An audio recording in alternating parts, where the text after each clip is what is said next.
आदाब। Straight line में आप सभी लोगों का स्वागत। कैंसर पेशेंट्स को लेकर आप एक मरहले में देख ही चुके हैं कि रेडिएशन ऑन्कोलॉजी और मेडिकल ऑन्कोलॉजी किस तरीके से कैंसर पेशेंट्स की ज़िंदगी को आसान बनाने का काम कर रही है। लेकिन उसके बाद एक और इम्पॉर्टेंट और सबसे सिग्निफिकेंट कंपोनेंट जो कैंसर ट्रीटमेंट में है वो है सर्जिकल ऑन्कोलॉजी।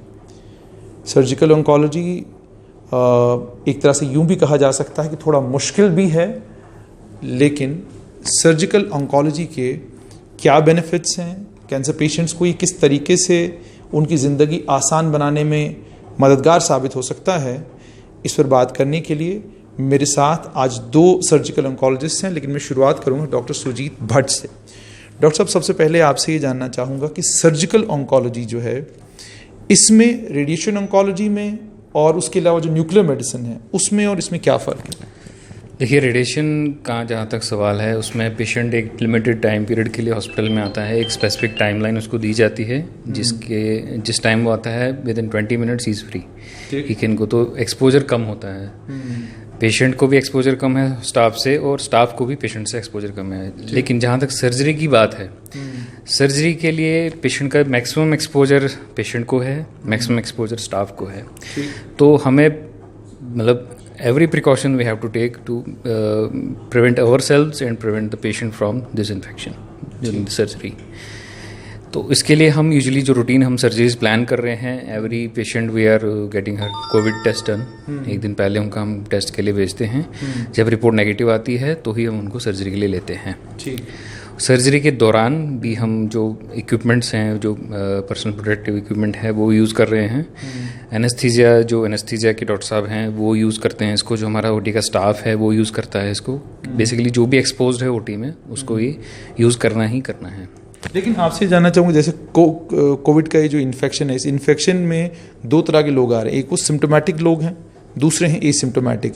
सर्जिकल ऑन्कोलॉजी में जो सर्जरी के लिए, कैंसर सर्जरी के लिए पेशेंट आपके पास आता है, क्या उसको एसिम्टोमेटिक में कितना खतरा है और सिम्टोमेटिक में कितना खतरा है, या ये है कि कैंसर सर्जरी के लिए जो आपके पास आएगा उसको ऑलरेडी कुछ सिम्टम्स होंगे? देखिए, पहले तो जो स्क्रीनिंग होती है हॉस्पिटल में पेशेंट आता है, स्क्रीनिंग होती है कि पेशेंट को कोई सिम्टम तो नहीं है। अगर कोई पेशेंट को कोई सिम्टम है then he is subjected to that testing and refer to that center. ठीक है। If patient is asymptomatic, then again still we are doing COVID test of every patient and we inquire about that कि कोई symptoms और तो नहीं है patient को, and still उसके बाद भी हम PPE यूज़ कर रहे हैं। And we are explaining to every patient that he or she might have the risk of getting this infection. Even if the test is negative, there is still a possibility then she can acquire an infection. And yes, the impact on the surgical outcome is again कि किसी भी patient को, अगर किसी भी post op patient है जिसको Covid positive आता है, there is an increased chance of mortality and morbidity to 20%.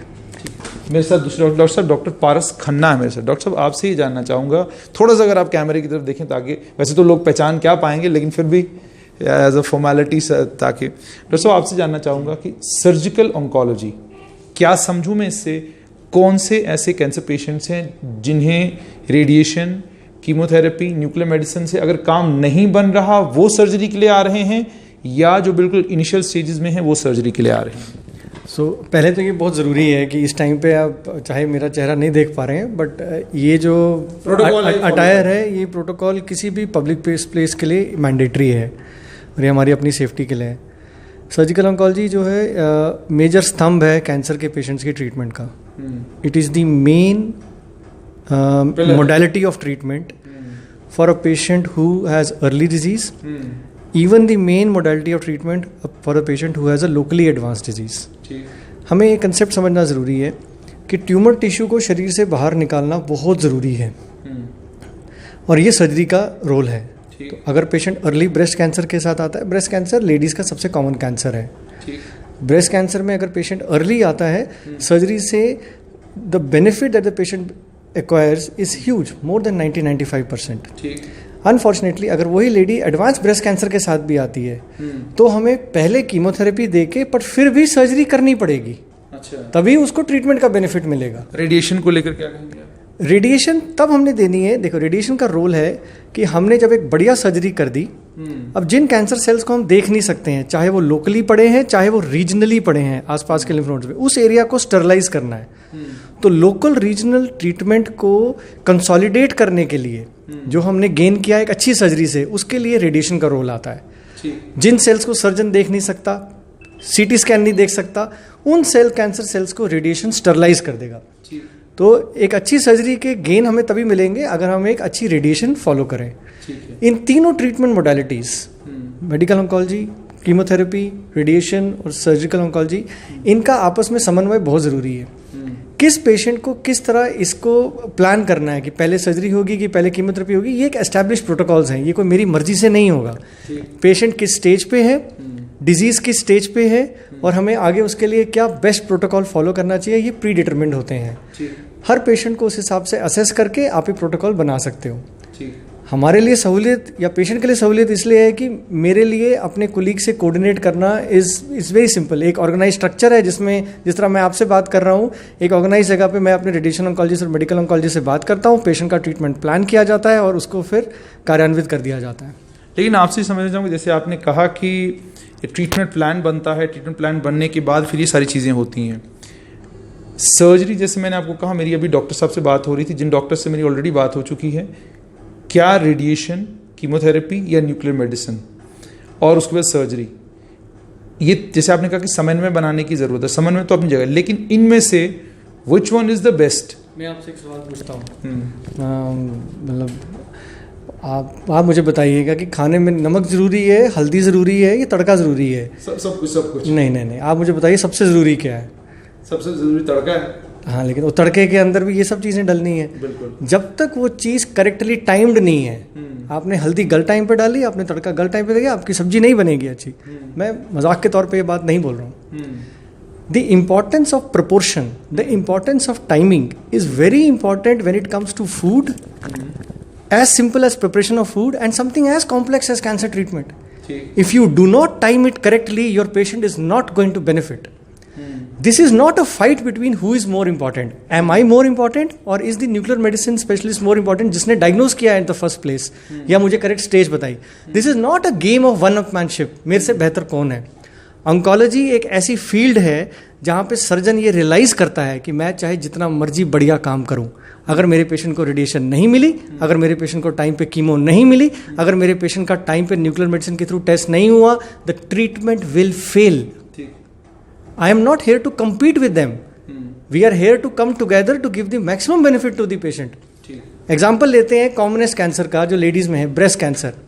एक अर्ली ब्रेस्ट कैंसर को आपने डायग्नोज किया तो पेशेंट को तो बेनिफिट तब मिलेगा जब आप उसकी बढ़िया सर्जरी करें।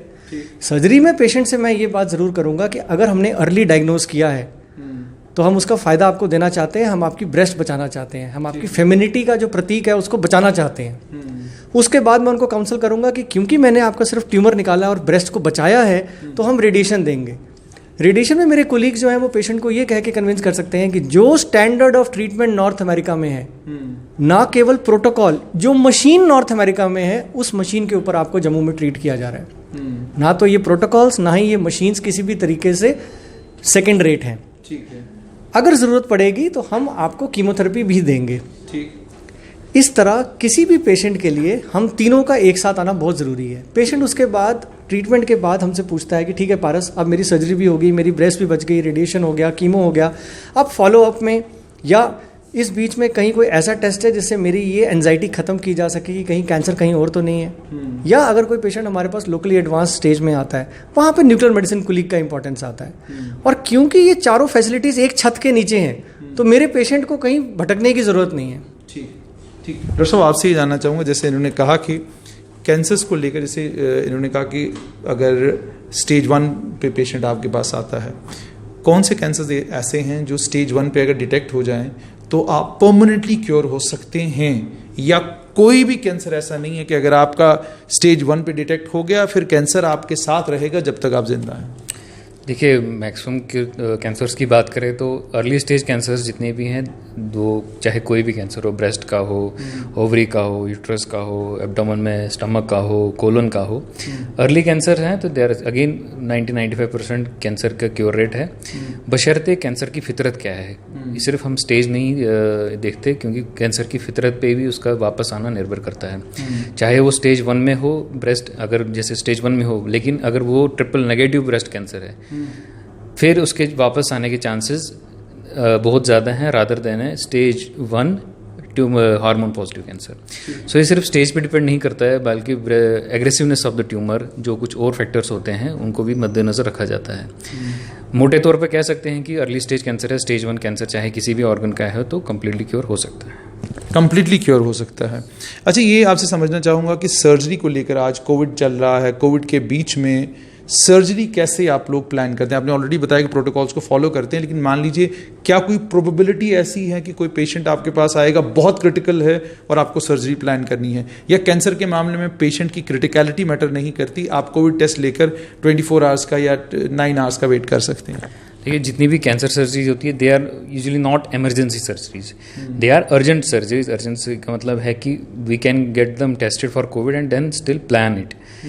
अर्जेंसी में जैसे विद इन अब 2 वीक्स, 1 वीक का प्लान सर्जरी कर सकते हैं। देयर बहुत ही ऐसे रेयर केसेस होते हैं जिनमें कि रेयरली आपको ऐसा कोई लाइफ सेविंग प्रोसीजर परफॉर्म करना है कैंसर पेशेंट्स के लिए। जैसे अगर कोई advance head and neck cancer का पेशेंट है, जिसकी सांस की नली रुक गई है, जिसकी सांस लेना बंद हो गया है, जिनमें हमें ट्रेकेओस्मी करनी पड़ती है, मतलब सांस का रास्ता यहाँ से बनाना पड़ता है, या कोई ब्लीडिंग ट्यूमर है जो एक्टिवली ब्लीड कर रहा है, उसको एड्रेस करना है, तो ये 2 मैक्सिमम जो है इमरजेंसीज हो सकती हैं सर्जिकल ऑन्कोलॉजी के पेशेंट्स में। अदरवाइज मैक्सिमम सर्जरी के पेशेंट जो है हमारे वेल प्लान्ड हैं और टाइमली हम उनका टेस्ट करा के उनको उसी तरह से प्लान करके लेते हैं। डॉक्टर पारस, आपसे जानना चाहूँगा कि जितने भी कैंसर पेशेंट्स आपके पास आए, कोई एक्सपीरियंस आप शेयर करना चाहेंगे कि कोई कैंसर पेशेंट आपके पास आया, सर्जरी के बाद जब वो वापस गया, आज जब आपकी उससे बात होती है तो वो रिकवर कर गया है, लेकिन जिस समय आया था हालत बहुत ख़राब थी? तो मैं यूजली पेशेंट्स जब मेरे पास ओपीडी में आते हैं, और मैं इसमें आपका एक पहला कमेंट जो सुजीत ने दिया वो भी लेना चाहूँगा। मैं यूजली ये सवाल अपने पेशेंट से पूछता हूँ कि आपके घर परिवार में किसी को डायबिटीज़ है या हाइपरटेंशन है, तो वो यूजली हाँ बोलते हैं। फिर मैं उनसे बोलता हूँ कि क्या आपको ऐसा कोई एग्जांपल पता है जिसका डायबिटीज़ क्योर हो गया? ये सवाल मैं आपसे भी पूछ सकता हूँ कि आपकी जानकारी में कोई पेशेंट है जिसका डायबिटीज़ क्योर हो गया है, हाइपरटेंशन क्योर हो गया है?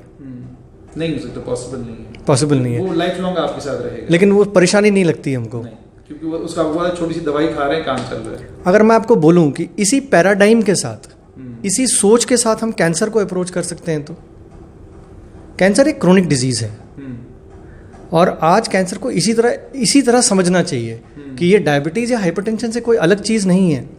जिस तरह सुजीत ने बोला, बशर्ते हम उसको अर्ली स्टेज पे डायग्नोज कर लें। इस डर के साथ जीना कि कैंसर वापस आ सकता है, ये उतना ही भयानक है जितनी भयानक बीमारी है। लेकिन डॉक्टर पारस, शायद आप जब डायबिटीज़ के साथ या हाइपरटेंशन के साथ इसको कंपेयर करेंगे तो लोग आपको ये कहेंगे कि जी जो इलाज है वो डायबिटीज़ और हाइपरटेंशन का तो बहुत सस्ता है, लेकिन कैंसर का इलाज बहुत महंगा है। तो इसमें जिम्मेदारी आती है कि अगर हमें इलाज के जो उसका भय है उसको कम करना है, तो इसमें कुछ जिम्मेदारी मेरी है एज अ सर्जन या एज एन ऑन्कोलॉजिस्ट, कुछ जिम्मेदारी सोसाइटी की है जो पेशेंट को अकेला ना महसूस करने दे। ये सिर्फ उसका या उसके परिवार का प्रॉब्लम नहीं है, ये अगर हम अपनी प्रॉब्लम समझते हैं तो। दूसरा, कुछ हद तक ये गवर्नमेंट के ऊपर भी, और गवर्नमेंट हेल्प कर रही है। आप आयुष्मान को लीजिए, सुनने में ये भी आ रहा है कि शायद ये universal health scheme will be covering everybody, including the middle class salaried people and otherwise middle class people. तो अगर finances are taken care of और पेशेंट को ये ना लगे कि मैं इसमें अकेला हूँ, तो पेशेंट को जो मैं ये बात बोल रहा हूँ कि कन्विंस करना कि ये क्रोनिक डिजीज़ है, आपका प्रोफेशन, आपकी लाइफस्टाइल चेंज नहीं होगी, सर्जरीज बहुत एडवांस हो चुकी हैं, कोई म्यूटिलेटिंग सर्जरी, कोई ऐसी सर्जरी नहीं होगी जिससे कि आगे आप अपना काम ना कर सकें। बाकी की ट्रीटमेंट भी आपको एक छत के अंदर मिल जाएगी, आपको खज्जल होने की ज़रूरत नहीं है। तो पेशेंट को कन्विंस करना आसान होता है कि इस ट्रीटमेंट में आगे जाके there is a problem, yes there is a problem, but we will be able to address it with minimum impact on your lifestyle and on your quality of life. ठीक, डॉक्टर साहब बहुत बहुत शुक्रिया। तो ये डॉक्टर पारस थे। बिल्कुल अब आखिरी सवाल आपसे पूछना चाहूँगा, जैसे इन्होंने भी कहा कि इसको इस तरीके का, लेकिन क्या डॉक्टर साहब थोड़ा दुख होता है कभी आपको कि काश इसका जो ट्रीटमेंट है वो थोड़ा सस्ता होता? जी हाँ, कह सकते हैं, क्योंकि स्टिल जो अभी भी मैक्सिमम पेशेंट्स हैं लोअर मिडिल क्लास या मिडिल क्लास से आते हैं, जो कि अभी भी ट्रीटमेंट अफोर्डेबिलिटी के लिए उनको परेशानियाँ होती हैं अपने फाइनेंसिस को लेके। तो जैसे कि डॉक्टर साहब ने बताया कि आयुष्मान भारत अगर आ रहा है, वेरी गुड कि अगर सब मिडिल क्लास उसमें कवर हो जाए तो एटलीस्ट फाइनेंसिस की वजह से इलाज नहीं रुकना चाहिए। हमारा ये मानना है कि अगर फाइनेंसिस जो लोगों के पास आ जाएं और कोई एक मैकेनिज्म निकल जाए जिससे आपको लगे कि हार्ट की तरह, जैसे अब कार्डियोलॉजी में आपकी स्टंट्स की कीमत बहुत महंगी थी, सुप्रीम कोर्ट ने इंटरवीन करा तो एकदम से आपके स्टंट की कीमत कम हो गई, आपके पेसमेकर की कीमत कम हो गई और लोगों ने हॉस्पिटल ज़्यादा आना शुरू किया। आपको क्या लगता है कैंसर डिटेक्शन और लोग कैंसर के साथ आपके पास जो आपका फुटफॉल है, आपको नहीं लगता कि वो बढ़ जाएगा अगर थोड़ा सा ये सरकार किसी तरीके से इसको सब्सिडाइज करे, कुछ करे? क्या आपको लगता है कि फुटफॉल बढ़ेगा? हम तो चाहते हैं कि बढ़े, क्योंकि जो सफरिंग लोगों की हम देखते हैं एडवांस स्टेज में, अगर वही पेशेंट अगर अर्ली स्टेज में आ जाता है और अपना टाइमली इलाज करा लेता है तो इससे बड़ी खुशी की बात हमारे लिए कोई नहीं हो सकती। यानी कैंसर क्यूरेबल अगर नहीं है, लेकिन आप कैंसर के साथ एक अच्छी और लंबी जिंदगी जी सकते हैं। बिल्कुल बिल्कुल।